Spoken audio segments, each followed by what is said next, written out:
En Suisse, 3 grands prédateurs sont à relever. L'ours brun, totalement éradiqué du territoire helvétique de 1904 jusqu'en 2005. Depuis, on a pu compter 15 individus différents génétiquement identifiés et 6 à 7 autres non identifiés. Le lynx, qui a été réintroduit en grand nombre après 1971. Au jour actuel, on en compte quelques 300 individus. Et le loup, qui avait été éradiqué au 19e siècle. Une première meute a fait son apparition en 2012 sur le territoire suisse. Aujourd'hui, on en compte plus de 80 individus et au moins 9 meutes.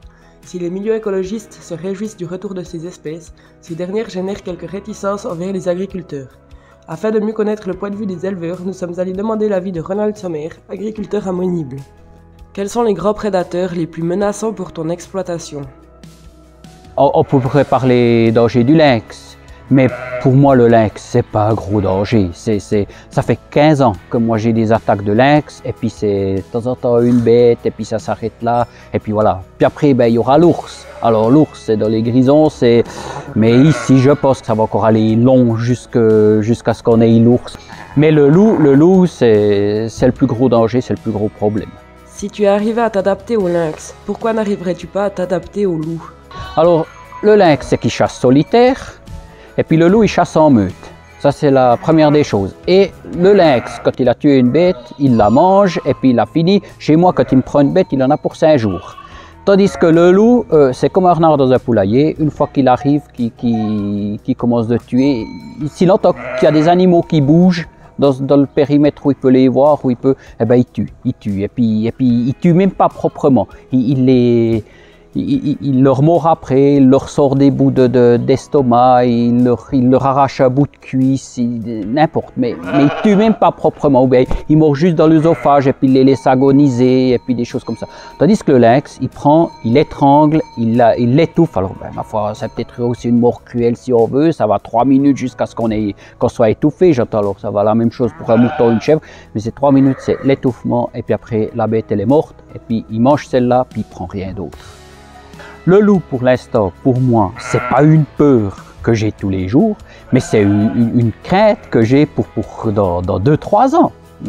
Parce que pour l'instant, on a quelques loups solitaires qui passent, et puis ça, c'est encore pas grave, si longtemps qu'on a que des loups solitaires. Mais c'est le jour où on a une meute, et puis qu'on est dans le périmètre d'une meute, c'est là que ça va devenir invivable. Est-ce que le loup pose plus de problèmes dans d'autres régions de Suisse? Oh, alors bien sûr que là c'est le plus problématique. Il y a qu'à voir Suisse orientale, Saint-Gall, Grison, et puis après le Valais, le Tessin, et puis la vallée de Joux, hein, j'entends tout le Jura vaudois, pauvres amis, ils en dégustent. Et puis maintenant, depuis cette année, on va avoir les gros problèmes, ce sera sur le Clos du Doubs, et puis je pense même autour de la vallée de Delémont. Alors tout d'un coup, on sera même touché, nous ici, tout dépend quel périmètre elles ont ces meutes. Mais il peut faire 60 km d'une nuit, un loup. Donc il peut en tourner dans son secteur, dans son périmètre. Tu as mis en place nombreuses mesures de protection sur ton exploitation. Si tout le monde faisait comme toi, ne pourrions-nous pas cohabiter avec le loup? Non, ça ne veut pas aller.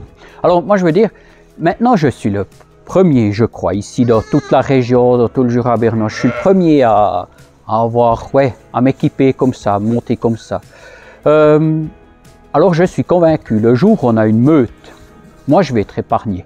Mais le jour où tout le monde sera protégé, comme moi je suis protégé, ce sera la galère. Parce que, il faut se dire, le loup, il va toujours au plus facile. Donc, s'il voit des moutons derrière une clôture électrique avec des chiens de protection, il ne va pas venir. Il va pas... Et puis qu'il y a autre chose encore, des autres animaux de rente. Mais le jour où c'est protégé tout partout, il essaye de déjouer tous les tours le loup pour attaquer quand même. On veut faire quoi? Alors on doit se laisser bouffer nos animaux. Quand on pense au loup, on s'imagine souvent un danger pour les moutons et pour les chèvres. Mais présente-t-il une menace pour d'autres espèces? Oui, alors le bovin de toute façon. D'abord, ce sera les plus petits, les veaux, les genisses, mais après ce sera les vaches. S'il y a des vaches qui ne sont pas protégées par des chiens, par des clôtures, ce sera celles-là qui seront attaquées. Il va toujours au plus facile. Il faut pas se... Et puis il est en meute, donc il n'y a qu'à voir comment il chasse les bisons en Amérique du Nord. Et puis après, quelque chose qui est quand même très vulnérable au loup, ce sont les chevaux. Et qu'en est-il pour l'humain?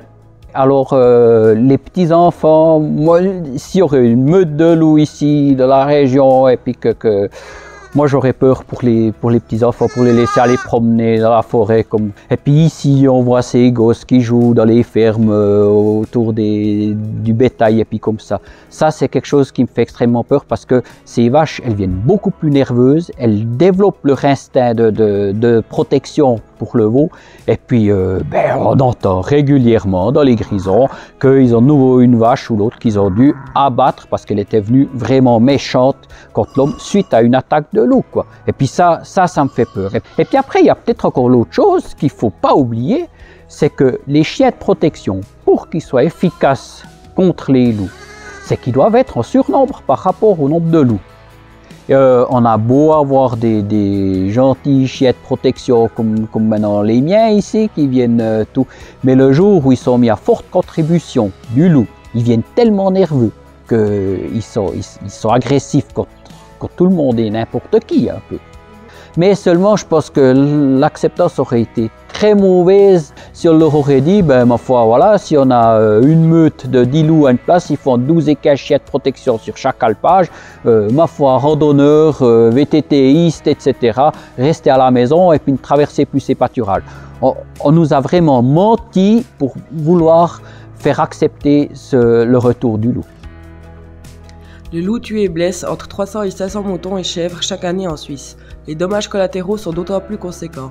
Même sans être la cible d'une attaque, un troupeau qui aperçoit le loup devient craintif et agressif. Ceci représente un réel danger pour l'humain, que ce soit pour l'agriculteur ou pour les promeneurs.